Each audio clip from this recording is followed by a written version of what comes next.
Bom dia, irmãos.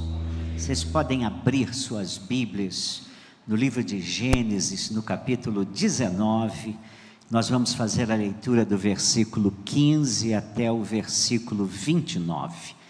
Gênesis 19, de 15 a 29. Os irmãos estão vendo a irmã Neide aqui tocando órgão.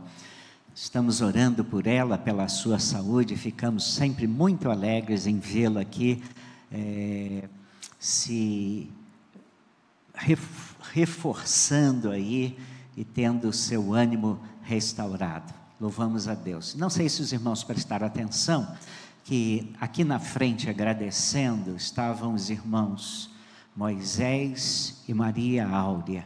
Eles estão completando 62 anos de vida conjugal, irmãos. Isso é coisa bonita, né, irmãos? Não é bonito? Quer bater palma? Pode bater. Parabéns, queridos irmãos, parabéns. Agora, como os irmãos estão me pedindo pelos olhos, vocês podem se levantar? Podem. Se você puder, se levante. Gênesis capítulo 19, começo a ler no versículo 15, vou até o 19. Leio na Nova Almeida atualizada, acompanhe-me na sua versão. Ao amanhecer, os anjos apressaram Ló, dizendo: levante-se, pegue a sua mulher e as suas 2 filhas, que aqui se encontram, e saia daqui para que você não morra quando a cidade for castigada. Como, porém, ele se demorasse, aqueles homens o pegaram pela mão a ele, a sua mulher e as 2 filhas, sendo-lhe o Senhor misericordioso, e o tiraram e o puseram fora da cidade. Havendo-os levado para fora, um deles disse: corra para sair daqui com vida, não olhe para trás, nem pare em toda a campina, fuja para o monte para que você não morra. Mas Ló disse a ele: assim não, meu senhor, eis que o teu servo encontrou favor diante dos teus olhos, e engrandeceste a tua misericórdia para comigo, salvando-me a vida, mas não posso fugir para o monte, pois receio que a destruição vá me alcançar e eu morra. Eis aqui perto uma cidadezinha para a qual eu posso fugir, ela é bem pequena, permita que eu fuja para lá, e ela é bem pequena, não é verdade? E nela poderei salvar a minha vida. O anjo respondeu: quanto a isso, estou de acordo para não destruir a cidade de que você acaba de falar. Vá depressa e refugie-se nela, pois nada posso fazer enquanto você não tiver chegado lá. Por isso a cidade recebeu o nome de Zoar. O sol estava nascendo sobre a terra quando Ló entrou em Zoar. Então o Senhor fez chover enxofre e fogo sobre Sodoma e Gomorra, e isso veio da parte do Senhor desde os céus. Ele destruiu aquelas cidades e toda a campina e todos os moradores das cidades e o que nascia na terra. E a mulher de Ló olhou para trás e virou uma estátua de sal. Na manhã seguinte, Abraão se levantou de madrugada e foi para o lugar onde tinha estado da presença de Deus. Abraão olhou para Sodoma e Gomorra e para toda a terra da campina e viu que da terra subia fumaça, como se fosse a fumaça de uma fornalha. Assim, quando destruiu as cidades da campina, Deus se lembrou de Abraão e tirou Ló do meio da destruição, quando subverteu as cidades em que Ló tinha morado. Queira Deus abençoar a sua palavra. Você pode se sentar, deixe sua Bíblia aberta. A mulher de Ló olhou para trás e se transformou numa estátua de sal. Chegamos do final de um ano, início de um outro, e nós, com certeza, você já deve ter recebido alguns memes, algumas frases no final do ano passado, frases engraçadas. Lembra? Vocês têm certeza que está tudo bem aqui com o meu microfone? Tá? Ok. Temos alguns memes. Eu separei alguns que eu recebi. Um deles diz assim: se o relatório não saiu em 2024, fica tranquilo, porque em 2025 ele também pode esperar. A vida é feita de escolhas. Engraçado que em 2023 escolhi ser rico e até agora nada. Eu tenho esses memes aí, tá bom? Tenho eles aí, ó, tá?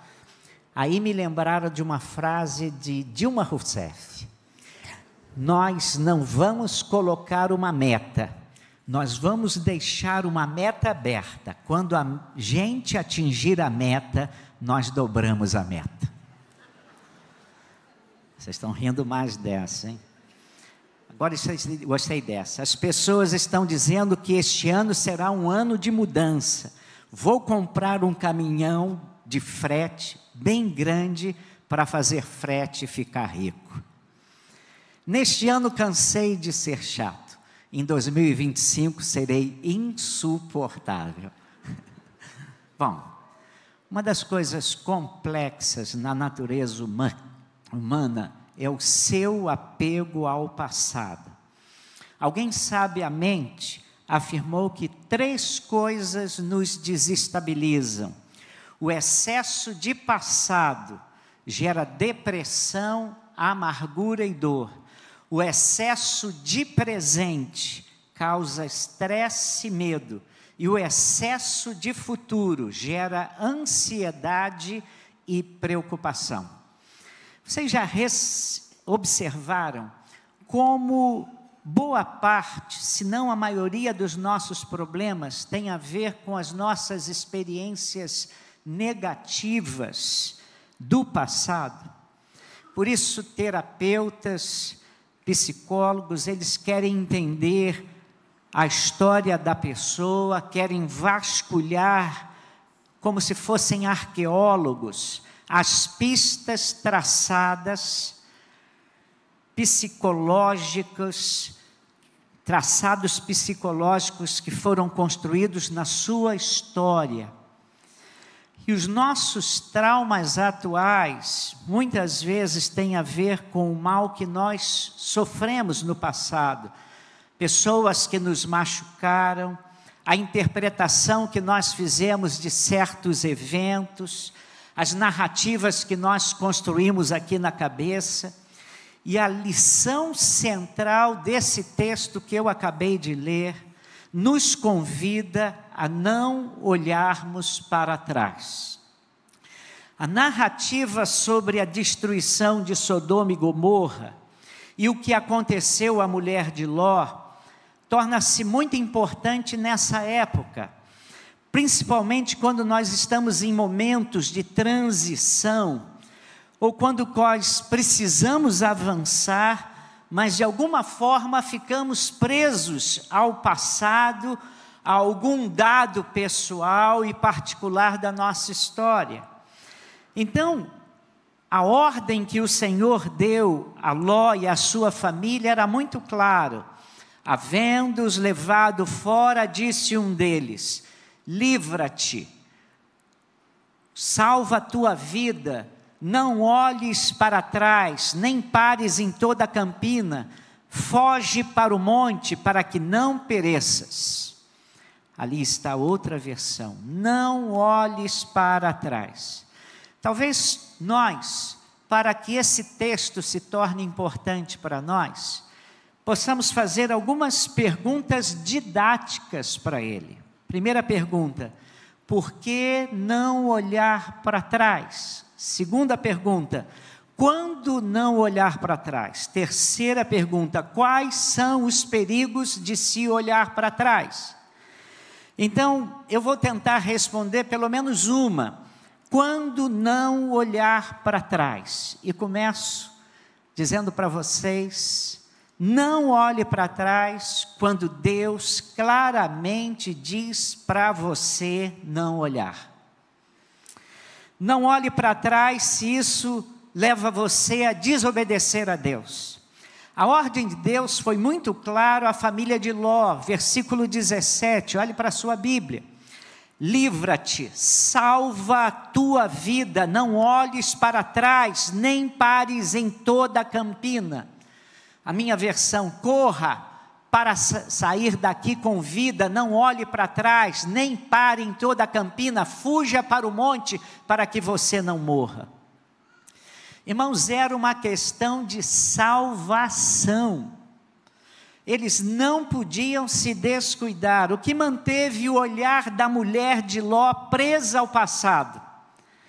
Primeiro, Ló era um homem rico. Como é que a gente sabe disso? A gente sabe disso porque ele já chegou com muito gado. A gente sabe disso porque ele morava na entrada da cidade, era o lugar de pessoas ricas. Possivelmente tinha um lugar de honra naquela cidade, com servos e servas à sua disposição. Ele tinha posição e status social, portanto tinha muito a perder. Engraçado que numa das últimas viagens de avião, eu peguei uma coisa que ninguém pega, eu peguei aquele catálogo do avião, né? E comecei a ler, a gente nem lê, né? Mas estava lá dito determinada hora assim: no caso de ter de sair de emergência, saia sem nenhuma bagagem. Ou seja, saia deixando tudo para trás. Está lá, vai lá. Próxima vez que você viajar, pega lá aquele catálogo lá, falando do seu avião, vai lá, e você vai ver. Você vai sair de escorrega, esquece que vocês têm ali. Saia sem nada. Muitas vezes é exatamente isso que impede a gente de crescer espiritualmente. Como a gente tem dificuldade de se desfazer das nossas quinquilharias. Nós não queremos sacrificar nada. Nós queremos manter a nossa vaidade. Nós queremos manter a vida que nós temos, o estilo de vida que nós temos, e às vezes queremos manter o estilo de vida que nós tínhamos antes de seguir a Cristo. E Jesus é muito claro quando ele diz assim: ninguém que põe a mão no arado e olha para trás é apto para o reino de Deus. Lucas 9, versículo 62. A vida de passado pode ainda estar exercendo uma profunda atração sobre nós. Por isso nós não podemos olhar para trás. A vida do passado deve ser deixada para trás. Eu quero ler a tradução de Eugene Peterson e Gene Peterson em A Mensagem, em Efésios 4, de 22 a 24. Tudo, quero dizer tudo mesmo, que está ligado àquele velho estilo de vida tem de ser abandonado. É pura podridão, doideira total, saiam fora. Agora é hora de ter um estilo de vida totalmente novo, zerado, uma vida planejada por Deus, renovada a partir de dentro, uma vida que muda para melhor a conduta de vocês e que faz o caráter de Deus tornar-se uma realidade em nossa vida. Devemos deixar o que está atrás de lado, quando olhar para trás faz com que desobedeçamos à vontade de Deus. Em segundo lugar, quando devemos deixar de olhar para trás? Quando o olhar no retrovisor nos leva a nos afastarmos de Deus. E um dos exemplos mais conhecidos da Bíblia sobre isso tem a ver quando Deus leva o seu povo fora do Egito e faz o seu povo marchar pelo deserto em direção à terra prometida. Você se lembra quando o povo de Deus do Antigo Testamento sai do Egito? Aquelas pessoas saíram do Egito, mas o Egito não saiu delas. O coração deles estava, os seus corações ainda estavam presos, por isso eles começaram a lamentar, a se recusar a cortar o cordão umbilical do Egito. E aí lá em Números 11, versículos 4 a 6, nós lemos assim: e o populacho que estava no meio deles veio a ter grande desejo das comidas dos egípcios. Também os filhos de Israel começaram a chorar outra vez, dizendo: quem nos dará carne para comer? Lembramos dos peixes que comíamos de graça no Egito. Nada de graça. Que saudade dos pepinos, dos melões, dos alhos silvestres, das cebolas, João Marcos, e dos alhos. Mas agora a nossa alma está seca e não vemos nada a não ser este maná. Está entendendo? Os caras ficaram com saudade de tanta coisa, irmãos. Saudades dos pepinos, irmãos. Quanto risco nós corremos quando o Egito exerce um fascínio na nossa vida. Foi o que aconteceu com a mulher de Ló. Ela estava presa, ela desobedeceu, ela não conseguia deixar de considerar o que ela havia perdido. Mas aquela mulher deveria ter o seu olhar voltado para o livramento que Deus estava lhe dando e as promessas que Deus ainda tinha para a sua história. Ela deveria ter pensado que uma vida de obediência a Deus leva a uma vida de vitória. E aquilo que Deus disse a ela amorosamente era para livrá-la da morte, junto ao que aconteceria àquela cidade. E que Deus seria capaz de fazer infinitamente mais além do que ela podia sequer pensar. Mas o olhar dela para trás se distancia do projeto de Deus para a sua vida. Ela deixou de considerar as bênçãos, as possibilidades de Deus para a sua vida e para a sua família no futuro. O seu olhar no passado a destruiu. Há muito crente que não consegue ir para frente por causa do seu passado. Terceiro lugar, quando é que a gente tem que deixar de olhar para trás? Quando o passado nos impede de colocar o olhar no alvo. Olhar para o passado não permite que você considere as novas oportunidades que Deus está lhe dando. Pare de chorar, pare de se lamuriar. Considere o amor de Deus por você, por sua vida. Se neste momento você está olhando para a sua história sem esperança, meu irmão, minha irmã, ore para que Deus faça brotar novos sonhos e alegrias na sua vida. Ore por isso. Deus coloca novos projetos na minha vida e no meu coração. Para que você comece a viver a vida com novas expectativas e novas possibilidades.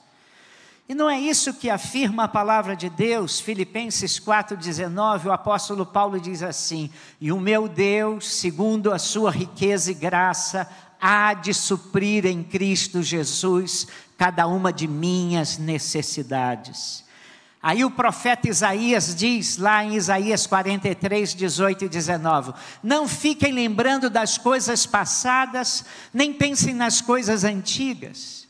Eis que faço uma coisa nova, agora mesmo ela está saindo à luz. Será que vocês não o percebem? Eis que porém um caminho no deserto e rios nos lugares áridos. E Paulo afirma em Filipenses 3, 13 e 14, irmãos, quanto a mim não julgo que o haja cansado, mas uma coisa faço é que esquecendo-me das coisas que atrás ficam e avançando para as que estão diante de mim, prossigo para o alvo pelo prêmio da soberana vocação de Deus em Cristo Jesus. Alguns homens de fé na Bíblia se tornaram referência para nós e para a nossa vida espiritual. Por exemplo, Moisés, a Bíblia diz que ele trocou a glória do Egito, ele poderia ser um dos próximos faraós, por aquilo que estava adiante, Em Hebreus 11, 27 a 25, ele diz assim, eu sei que a letra está pequena. Pela fé, Moisés, quando já feito, recusou ser chamado filho da filha de Faraó, preferindo ser maltratado junto com o povo de Deus a usufruir prazeres transitórios do pecado, porquanto considerou o opróbrio de Cristo por maiores riquezas do que os tesouros do Egito, porque contemplava o galardão. Pela fé, ele abandonou o Egito, não ficando amedrontado com a cólera do rei, antes permaneceu firme como quem vê aquele que é invisível. Irmãos, o que a vida de Moisés nos ensina é que você pode hoje pagar um preço, e um preço alto, um preço difícil, quando os nossos olhos estão antecipando os resultados da fidelidade e da obediência a Deus. Hoje você está pagando um preço alto, mas lá na frente, você vai ver a mão bondosa de Deus agindo poderosamente na sua vida, na sua família, na sua história. Quando não estamos presos ao imediato, ao fast food oferecido por Satanás, nós não ficamos olhando para hoje, nós olhamos para o galardão. Foi assim que Moisés fez. Ele permaneceu firme como aquele que vê o invisível. Certo pastor estava conversando e contava a história de um crente da sua igreja com 95 anos de idade. E ele, aquele homem de 95 anos, era muito espirituoso, muito inteligente, engraçado, brincalhão.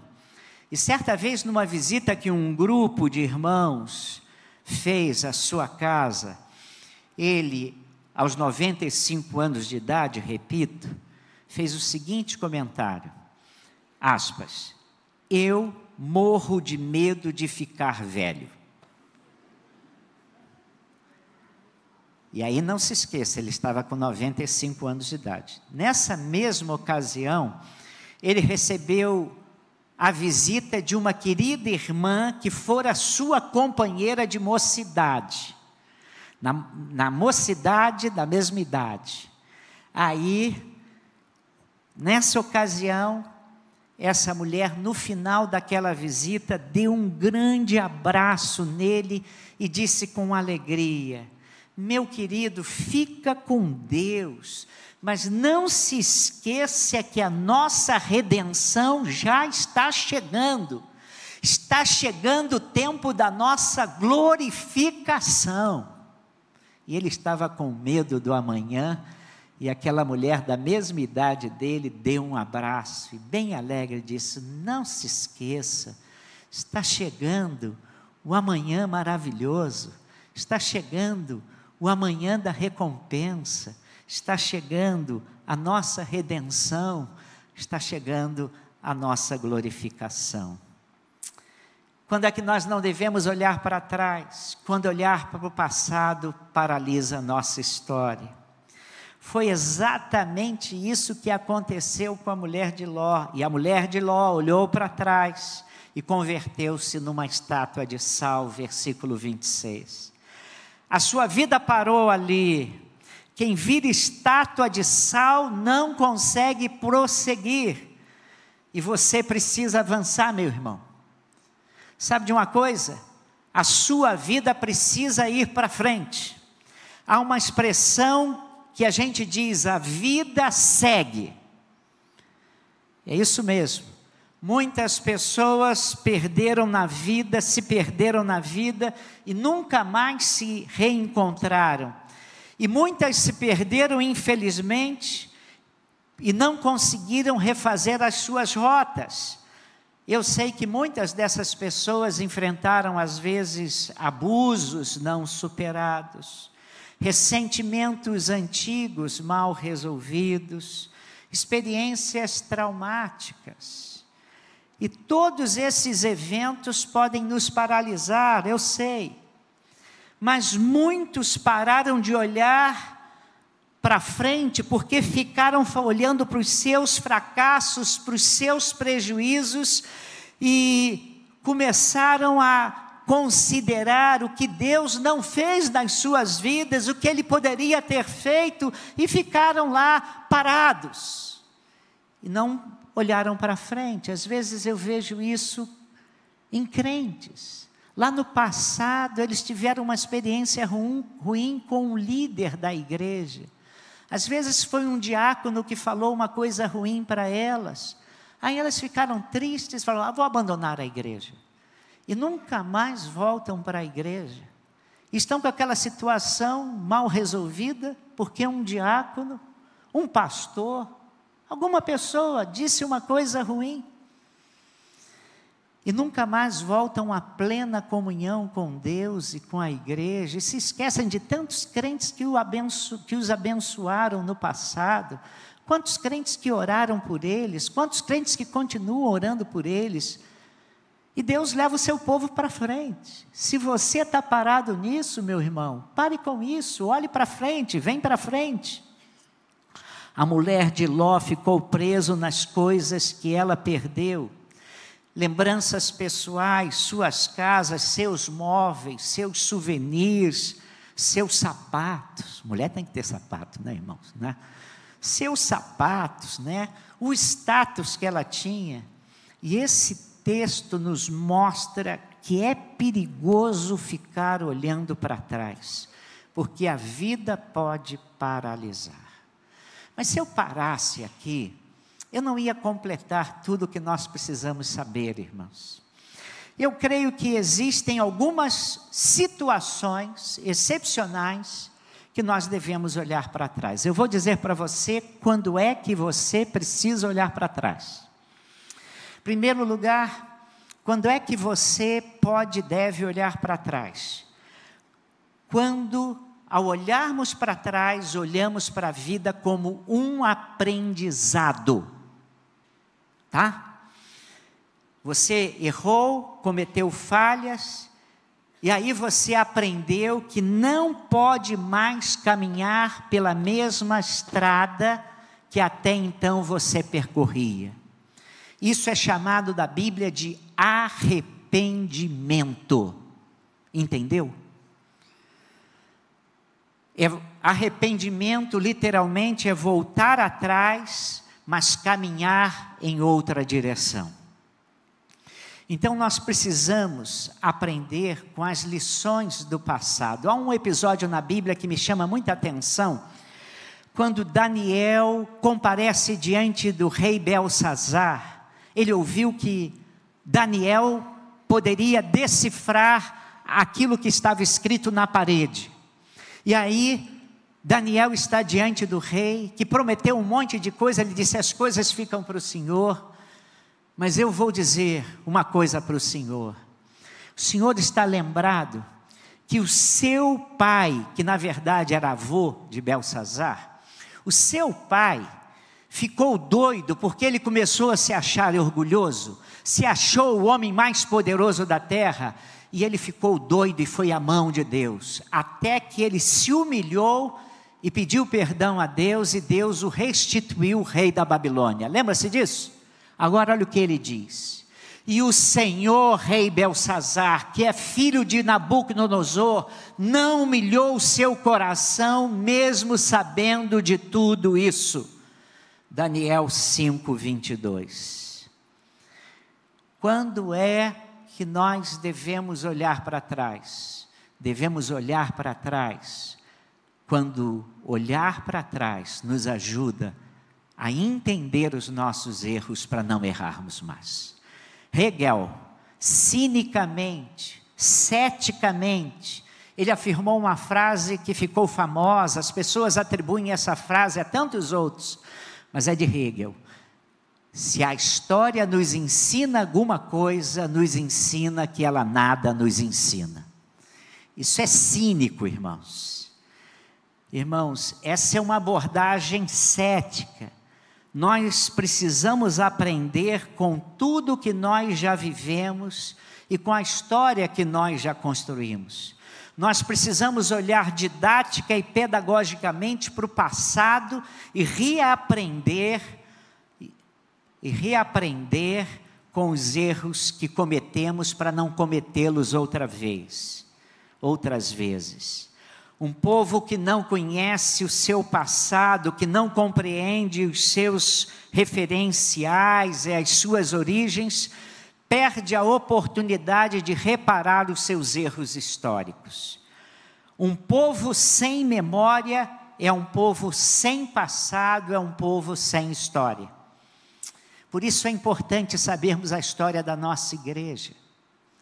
Por isso, você que está chegando aqui nessa igreja, é importante que essa igreja não nasceu em 2022.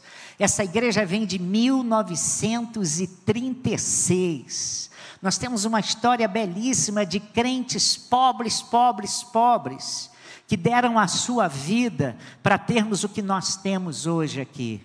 Muitas pessoas pensam que essa igreja é de gente rica, excetuando você. Nós temos muita gente pobre, irmãos. Excetuando você, nós temos muita gente pobre. E esse templo aqui foi construído com a maioria de crentes pobres. Alguns remediados, mas não tínhamos ricos aqui. E eu, de vez em quando, falo isso. Algumas pessoas falam assim: mas agora você tem crentes que têm uma situação melhor. Eu falo, eles chegaram atrasados. Mas vou dizer uma coisa, eu dou graças a Deus que eles não estavam aqui quando nós construímos esse templo. Porque se eles estivessem aqui, eles iam apontar, também fulano está na igreja, ciclano, e ia pensar que essa igreja foi construída com o dinheiro deles. Essa igreja foi construída, esse templo foi construído com o dinheiro de crentes pobres, para a glória de Deus. Foi o Senhor que nos deu esse templo. Conhecer a história é muito importante. Já cometemos muitos erros no passado e não queremos repetir isso. Como é que a gente olha para o passado? A gente olha para o passado para não cometer os mesmos erros que cometemos atrás. Quando é que a gente olha para o passado? Quando olhar para o passado nos ajuda a avançar. Um dos grandes perigos da nossa sociedade é esse, irmãos. Esquecemos de onde viemos, quem somos, como chegamos até aqui, as lutas que nós já tivemos de enfrentar. E é muito importante lembrar que um povo sem memória é um povo sem futuro.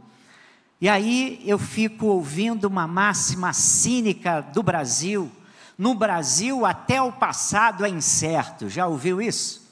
Já ouvi. Mas o que me chama a atenção é a história de Davi, e você vai saber por quê. Você que conhece a história de Davi, ele tinha que enfrentar o gigante Golias, ele se apresenta para enfrentar o gigante Golias. E o que foi que fez que Davi enfrentasse aquele brutamontes? O que foi? Quem sabe a história de Davi aqui? Olha lá, nem com a ilustração ali vocês se lembram? Não?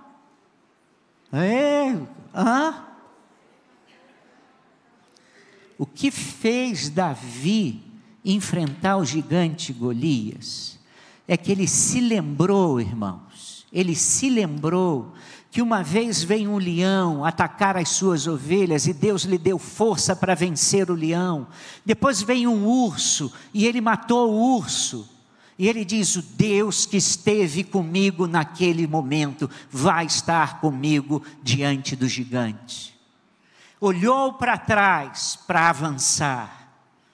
Irmãos, sua experiência passada lhe dava condições de acreditar que se Deus havia lhe dado vitória, no passado, poderia lhe dar vitória no presente. E isso ajudou a crer que uma vitória lhe ajudaria a obter outra vitória. Então só olhe para o passado quando for para aprender, e quando o seu olhar para o passado o ajudar a avançar. Em terceiro lugar, quando é que a gente olha para o passado? Quando olhar para o passado enche o nosso coração de gratidão, não de amargura. Moacir Bastos é um poeta evangélico. é um poeta crente, nosso irmão na fé. E ele cunhou uma frase extraordinária. Ele diz assim: gratidão é o amor contemplando o passado. Gosto disso. Gratidão é o amor contemplando o passado. Gratidão é uma memória positiva de algo que lhe aconteceu ou de algo que lhe fizeram. E aí eu vou para um hino que eu ouvi pela primeira vez, ainda em inglês, em 1982, cantado por Jim Davis. E esse hino, quando eu ouvi, eu fiquei o resto da noite ouvindo essa música. Parecia que diz assim: como agradecer a Jesus o que fez por mim. Bênçãos sem medida, sem provar o seu amor sem fim. Nem anjos podem expressar a minha eterna gratidão. Tudo o que sou, tudo o que vier a ser, eu ofereço a Deus. Está no inário para o culto cristão. Irmãos, eu me lembro que eu via e tocava de novo, e tocava de novo. Quem estivesse ao meu lado falava assim: esse cara está meio doido, parou no tempo. Mas aquela melodia e ouvir pela primeira vez aquela música me fez tão bem, me fez recordar coisas tão bonitas que Deus já havia feito na minha vida no passado, que eu falei: deixa eu ouvir, deixa eu ouvir, deixa eu ouvir. Tudo isso deve nos levar a considerar a obra de Jesus. A gente deixa de olhar para trás, mas em certo sentido olha para trás de uma maneira positiva. E tudo isso deve nos lembrar o que Jesus Cristo fez na cruz. Jesus sabia da dor que ele haveria de passar. Uma vez ele perguntou a João e a Tiago: vocês podem tomar o cálice que eu tenho que tomar? E eles disseram que podiam. Jesus sabia o que ele ia passar. Ele estava lá na cruz experimentando a injustiça e a brutalidade da raça humana, e estava experimentando a crueldade daqueles a quem ele tanto amou. Jesus experimentou na cruz toda a maldição do pecado, provocado por pessoas desumanas e cruéis. Se ele ficasse preso à dor que ele ia sentir, ele não ia para a cruz. Se ele ficasse preso às injustiças que ele teria que sofrer, ele não tomava a cruz. Mas ele resolveu olhar para frente. E ele começou a olhar para o resultado da cruz, a redenção. Se ele não tomasse a cruz, a redenção nunca se completaria. E o que fez Jesus? Começou a olhar para além da cruz, para além da dor, para além dos cuspes, para além dos açoites, para além dos cravos, para além de dores atrozes. Ele começou a olhar para aquilo que aconteceria depois dele tomar a cruz. Jesus começou a olhar para a antecipação da formação do seu povo ao se entregar na cruz. E lá em Isaías 53:11 é dito assim, 750 anos antes de Jesus ter tomado a cruz. Olha o que é dito: ele verá o fruto do penoso trabalho de sua alma e ficará satisfeito.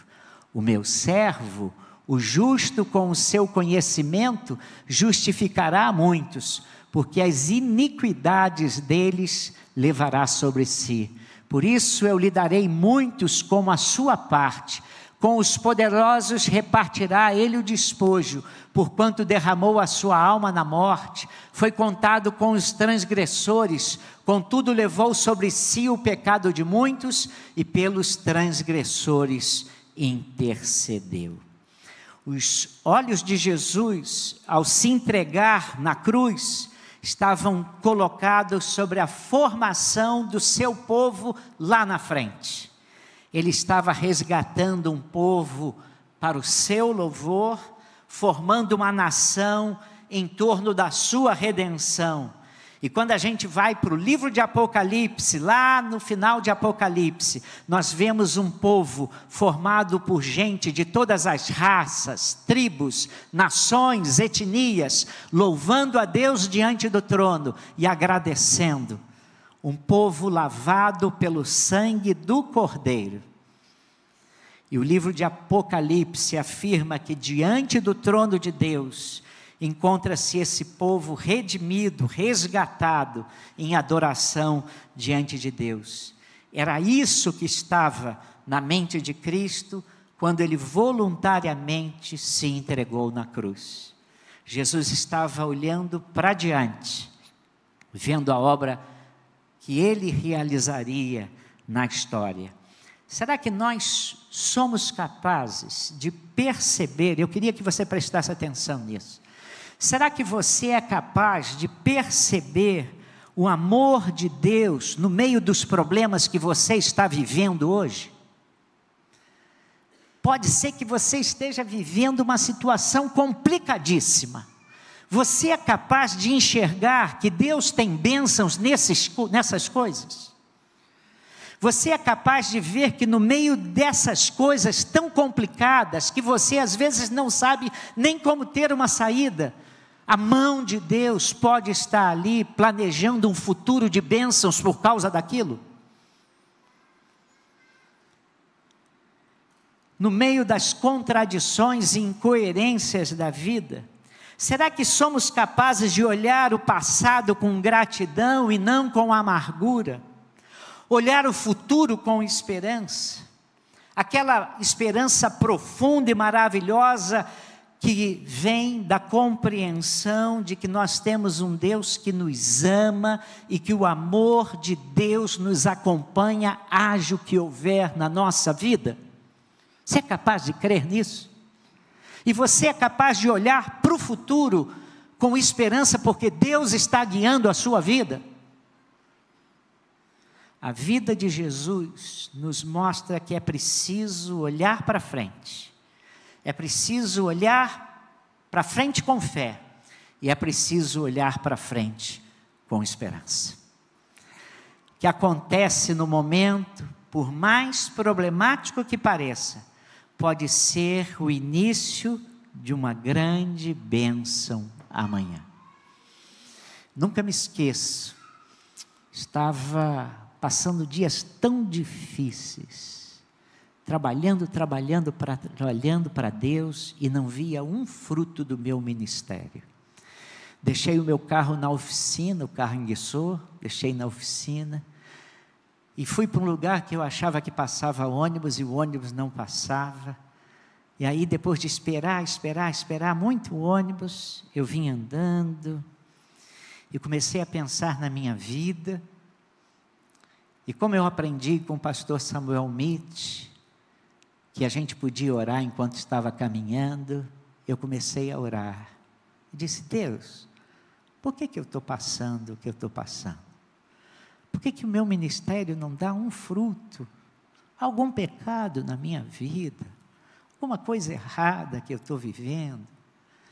E eu fui andando, e aqueles dias eram tão difíceis para mim, e veio uma palavra no meu coração: Deus está preparando a sua vida para o amanhã. Deus está lhe dando experiências para o amanhã. E no meio daquilo tudo, aquilo foi um bálsamo para o meu coração. E é isso que eu tenho vivido, irmãos. Quando enfrento situações difíceis, eu sei que Deus me ama, eu sei que Deus cuida de mim, eu sei que Deus tem supervisão de tudo. E eu olho para frente.